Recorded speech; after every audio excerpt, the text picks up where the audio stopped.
या कुन्तेन्दुतुषारहारधवळाया शुभ्रवस्त्रावृताया वीणावरदण्डमण्डितकराया श्वेतपद्मासना या ब्रह्माच्युतशङ्करप्रभृतिभिर्देवैः सदा पूजिता सा मां पातु सरस्वती भगवती निःशेषजाड्यावः। सरस्वती नमस्तुभ्यं वरदे कामरूपिणी विद्यारम्भं करिष्यामि सिद्धिर्भवतु मे सदा। देवी शरणममे महासरस्वत्यै नमः। സുപ്രഭാതം, ശുഭദിനം. എല്ലാ ധന്യാത്മാക്കൾക്കും പുലർകാലവന്ദനം. ശ്രീമദ് ദേവി ഭാഗവത നിത്യപാരായണ പരമ്പരയുടെ ഇന്നത്തെ യജ്ഞവേദിയിലേക്ക് സുസ്വാഗതം. ദേവി ഭാഗവതം ഷഷ്ഠസ്കന്ധത്തിലെ ഷഷ്ഠാധ്യായമാണ് അവലോകനം ചെയ്തുകൊണ്ടുവരുന്നത്. ഇന്ദ്രൻ വൃത്രനുമായി സന്ധിയുണ്ടാക്കി എന്നുണ്ടെങ്കിലും വൃത്രനെ സന്തോഷിപ്പിച്ചുകൊണ്ട് കപടനാട്യം നടിച്ചുകൊണ്ടാണ് ഇന്ദ്രൻ അവൻ്റെ കൂടെ നടന്നിരുന്നത്. അവനെ എപ്പോൾ വധിക്കാമെന്നുള്ള തരം കാത്തുകൊണ്ടിരിക്കുകയായിരുന്നു ഇന്ദ്രൻ. മഹാജ്ഞാനിയായിട്ടുള്ള മഹാത്മാവായിട്ടുള്ള വൃത്രൻ്റെ പിതാവായിട്ടുള്ള ത്വഷ്ടാവ് പുത്രനായ വൃത്രനെ വിളിച്ച് വൃത്രനോട് പറയണു, ഈ ഇന്ദ്രൻ സന്ധി ചെയ്തു, പ്രതിജ്ഞ ചെയ്തു എന്നൊന്നും വിചാരിച്ച് നീ അവൻ്റെ വാക്കുകളിൽ, അവൻ്റെ അഭിനയത്തിൽ വീഴരുത്. മഹാദുഷ്ടനാണ് അവൻ. ഒരേ തെറ്റുകൾ തന്നെ പല പ്രാവശ്യം ആവർത്തിച്ചവനാണ്. ധർമ്മത്തിലും ശാസ്ത്രത്തിലും അസുരന്മാർ പോലും ചെയ്യാത്തതായിട്ടുള്ള അധർമ്മങ്ങൾ അവൻ ചെയ്തിട്ടുണ്ട്. തുല്യമായിട്ടുള്ള തൻ്റെ ചെറിയമ്മയുടെ ഗർഭത്തിൽ കടന്ന് തൻ്റെ തന്നെ സഹോദരനായി ജനിക്കാൻ പോകുന്ന കുഞ്ഞിനെ ആ ഗർഭത്തിൽ വെച്ച് ഛേദിച്ചവനാണ്, വധിക്കാൻ ശ്രമിച്ചവനാണ് ഇന്ദ്രൻ.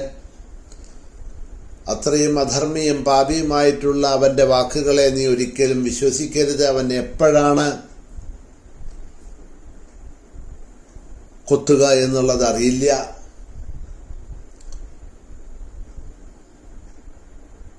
അതല്ലേ പറയാറുണ്ടല്ലോ, പെരുമ്പാമ്പിനെ ഒരിക്കലും വളർത്തരുത്, കൂടെ കടത്തരുത് എന്നൊക്കെ ചില കഥകളൊക്കെ ഉണ്ടല്ലോ. പെരുമ്പാമ്പിനെ നമ്മൾ എത്രയൊക്കെ സ്നേഹിച്ച് വളർത്തിയാലും എന്നാണ് എപ്പോഴാണ് അത് നമ്മളെ വിഴുങ്ങുക എന്ന് പറയാൻ പറ്റില്ല. അതാണ് അതിൻ്റെ സ്വഭാവം, ജാത്യാലുള്ളത്. അതുപോലെ ഇന്ദ്രൻ്റെ ജാത്യാലുള്ള സ്വഭാവമാണ് ചതി, വഞ്ചന എന്നുള്ളത്. അതിനുള്ള കാരണം അവൻ്റെ ഉള്ളിലുള്ള അസൂയ, മതം, ഗർവം മുതലായിട്ടുള്ളവയൊക്കെയാണ്. അപ്പോൾ നമ്മൾ സപ്തമസ്കന്ധം ഭാഗവത പുരാണത്തിൽ പോകുമ്പോൾ പ്രഹ്ലാദൻ പറയുന്നുണ്ടല്ലോ അച്ഛനോട്, ഉള്ളിലുള്ള ശത്രുക്കളാണ് ഒഴിയേണ്ടത്. ഉള്ളിലുള്ള ശത്രുക്കൾ അവിടെ ഇരിക്കെ പുറമേയുള്ള ശത്രുക്കളെ നശിപ്പിക്കാൻ അല്ലെങ്കിൽ അവരുമായിട്ട് സന്ധി ചെയ്യുന്നത് കൊണ്ട് പ്രയോജനമൊന്നുമില്ല. ഇവിടെ അതാണ്. പുറമേയുള്ള ശത്രുവായിട്ടുള്ള വൃത്രനായിട്ട് സന്ധി ചെയ്തു ഇന്ദ്രൻ എന്നുണ്ടെങ്കിലും ഉള്ളിലുള്ള ആ ശത്രുക്കളായിട്ടുള്ള കാമം, ക്രോധം, ലോഭം, മോഹം, മതം, മാത്സര്യം, അസൂയ മുതലായിട്ടുള്ള ശത്രുക്കൾ ഇന്ദ്രൻ്റെ ഉള്ളിലുണ്ട്. അതുമായിട്ട് സന്ധി ചെയ്ത് അതില്ലാതെ കണ്ടാണ് ആക്കേണ്ടത്. അതെത്ര കാലം ഉള്ളിലുണ്ടോ അത്ര കാലം ഇന്നല്ലെങ്കിൽ നാളെ ഈ ഉള്ളിലുള്ള ഈ ശത്രു തല പൊക്കും എന്നുള്ളത് തീർച്ചയാണ്. അത് തല പൊക്കുമ്പോഴോ ഈ നീതി, ന്യായം, സന്ധി, സഖ്യം, ധർമ്മം, അധർമ്മം ഇതൊന്നും ഒരു സ്ഥലത്ത് നിൽക്കില്ല, വിലവുമില്ല. അതിനെയെല്ലാം മറന്നുകൊണ്ട് വ്യതിചലിച്ചുകൊണ്ട് എന്ത് ചെയ്യണോ സ്വാർത്ഥ താല്പര്യത്തിനായിട്ട് അത് അവർ ചെയ്തിരിക്കുന്നുള്ളത് ഉറപ്പാണ്. നന്നായി അറിഞ്ഞ മഹാത്മാവാണ് വൃത്രൻ്റെ പിതാവായിട്ടുള്ള ത്വഷ്ടാവ്. അതാണ് ത്വഷ്ടാവ് പറഞ്ഞ് മനസ്സിലാക്കിയതും. ഏവം പ്രബോധിത പിത്ര വചനേർഹേതു സംയുതൈഃ ന ബുബോധ തഥാ വൃത്രഃ ആസന്നമരണ കില. ആ മരണം ആസന്നമായിരിക്കുന്ന വൃത്രന് മഹാത്മാവും പിതാവും ജ്ഞാനിയുമായിട്ടുള്ള അച്ഛൻ ഇത്രയെല്ലാം ദീർഘമായിട്ട് പറഞ്ഞ് മനസ്സിലാക്കി എന്നുണ്ടെങ്കിലും അതൊന്നും ബോധത്തിൽ കയറിയില്ല എന്നാണ് പറയണത്. ശരിയാണ്, മരണം സന്നിഹിതമായിരിക്കുന്ന സമയത്ത് നമുക്ക് അത്തരത്തിലുള്ള കാര്യങ്ങളൊന്നും കയറില്ല തലയിൽ. നമുക്ക് കഷ്ടകാലമായിരിക്കുന്ന സമയത്ത് ആരെന്ത് നല്ല കാര്യങ്ങൾ പറഞ്ഞാലും അതൊന്നും നമ്മുടെ തലയിൽ കയറിയില്ല എന്ന് മാത്രമല്ല, നമുക്ക് നല്ലതുദ്ദേശിച്ച് പറയുന്നവരെ നമ്മൾ ദ്വേഷബുദ്ധിയോടുകൂടി നോക്കും. നമുക്ക് വീണ്ടും ആ കഷ്ടത്തിൽ ചെന്ന് ചാടാൻ പ്രേരിപ്പിക്കുന്നവരെ നമ്മളുടെ സുഹൃത്താക്കും, അവരുടെ വാക്കുകൾ നമ്മൾ കേൾക്കുകയും ചെയ്യും. അപ്പോൾ ആരാണോ നമ്മളെ ചതിയിൽ ചാടിപ്പിക്കുന്നത്, നമുക്ക് ദ്രോഹം ചെയ്യുന്നത്, അല്ലെങ്കിൽ നമ്മുടെ നാശത്തിന് കാരണമായി ഭവിക്കുന്നത്, അവനെ നമ്മൾ തൽക്കാലം സുഹൃത്തായിട്ട് കണക്കാക്കും, അവരുടെ വാക്കുകൾ നമ്മൾ അനുസരിക്കും. ആരാണോ നമുക്ക് ഉചിതമായിട്ടുള്ള, നമ്മളുടെ ക്ഷേമത്തിനും സൗഖ്യത്തിനുമായിട്ടുള്ള വാക്കുകൾ പറയുന്നത്, അവരുടെ വാക്കുകളെ കേൾക്കില്ല. അത് നമുക്ക് കേൾക്കാൻ ആ സമയത്ത് തോന്നില്ല. അവരെ നമ്മൾ ശത്രുക്കളായിട്ട് കരുതും. ഇത് മായയുടെ ബലമാണ്. ആ മായയാണ് ഇത് രണ്ടും നമ്മളെ കൊണ്ട് ചെയ്യിക്കുന്നത് നമ്മുടെ മനസ്സിൽ. ഇവിടെ അത് തന്നെയാണ് ഉണ്ടായത്. വൃത്രനും സ്വന്തം പിതാവും മഹാത്മാവുമായിട്ടുള്ള അച്ഛൻ്റെ വാക്കുകളെയല്ല വിശ്വസിക്കുന്നത്, ഇന്ദ്രനെയാണ് വിശ്വസിച്ച് പോകുന്നത് വൃത്രൻ എന്ന് പറയാണ്. അങ്ങനെ ഇരിക്കുന്ന സമയത്ത് ഒരു ദിവസം വൃത്രൻ സമുദ്രതീരത്ത് ഇരിക്കുന്നതായിട്ട് കണ്ടു ദേവേന്ദ്രൻ.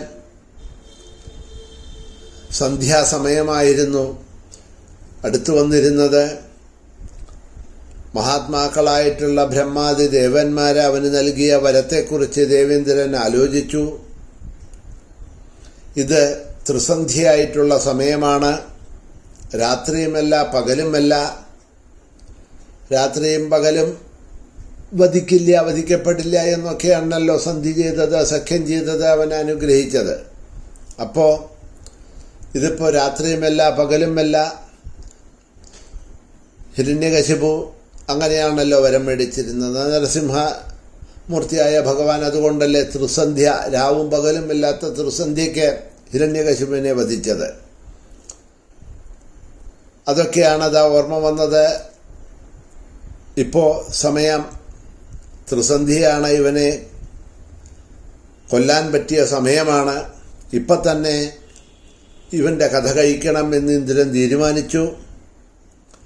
മാത്രമല്ല, ഇപ്പം അവൻ്റെ കൂടെ ആരുമില്ലാത്ത ഇടത്തെ ഏകനായിക്കൊണ്ട് ഏകാന്തതയിൽ അവൻ ആ സമുദ്രതീരത്തിലിരിക്കണു. പറ്റിയ സമയമാണ് അവനെ വധിക്കാനിത്. ഇങ്ങനെ വിചാരിച്ചുകൊണ്ട് ഇന്ദ്രൻ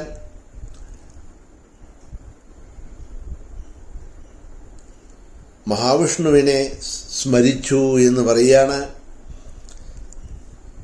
ഇന്ദ്രൻ സ്മരിച്ച സമയത്ത് ഭഗവാൻ അദൃശ്യനായി അവിടെ വന്നു. ഇന്ദ്രൻ്റെ കയ്യിലുള്ള വജ്രായുധത്തിൽ ഭഗവാൻ പ്രവേശിച്ചു. ഇന്ദ്രൻ അപ്പോൾ വൃത്രനെ വധിക്കാനുള്ള വഴി ആലോചിച്ചു. യുദ്ധത്തിൽ അവനെ കൊല്ലാൻ കഴിയില്ലല്ലോ. സകല ദേവന്മാർക്കും ദാനവർമാർക്കും അവൻ അജയ്യനാണ്. ഇവനെ ഇപ്പോൾ എനിക്ക് ചതിയിൽ കൊല്ലാൻ കഴിഞ്ഞില്ലെങ്കിൽ ശത്രുവിനെ രക്ഷിച്ചു എന്ന നിലയ്ക്ക് എനിക്ക് ഒരിക്കലും ശ്രേയസ്സുണ്ടാവില്ല. അപ്പോൾ ആ സമുദ്രത്തിൽ പർവ്വതതുല്യമായിട്ടുള്ള ഒരു നുര പൊന്തി നിൽക്കുന്നത് അദ്ദേഹത്തിന് കാണാൻ കഴിഞ്ഞു എന്നാണ് പറയണത്. നുര ആ പർവ്വതത്തിൽ, നുര എന്ന് പറഞ്ഞാൽ പത എന്നൊക്കെ പറയില്ലേ, നമ്മൾ ജലത്തിൽ നിന്നുണ്ടാകുന്നതാണല്ലോ ഈ പത അല്ലെങ്കിൽ നുര എന്നുള്ളത്. അത് ജലത്തിന് ഇന്ദ്രൻ്റെ കൈവശം തന്നെ കിട്ടിയതാണെന്നാണ് പറയപ്പെടുന്നത്.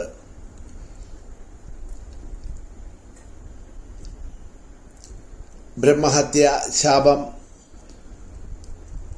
ആ ത്രിശിരസിനെ വധിച്ച സമയത്ത് വന്നതും അതിനെ 4 വിഭജിച്ചു കൊടുത്തുവെന്നും അതിൽ ജലത്തിന് കിട്ടിയ ബ്രഹ്മഹത്യാശാപം അതിൻ്റെ പങ്കാണ് ഈ നുര എന്നും അതായത് പദ എന്നും ഒക്കെ ഉള്ള കഥ ഭാഗവതത്തിൽ പറയുന്നുണ്ടല്ലോ. അപ്പോൾ ആ നുര ആ സമുദ്രത്തിലൊരു പർവ്വത ആകൃതിയിൽ അത്രയും വലിയ ഒരു നുര പൊന്തി നിൽക്കുന്നത് ഇന്ദ്രൻ കണ്ടു എന്നാണ് പറയണത്.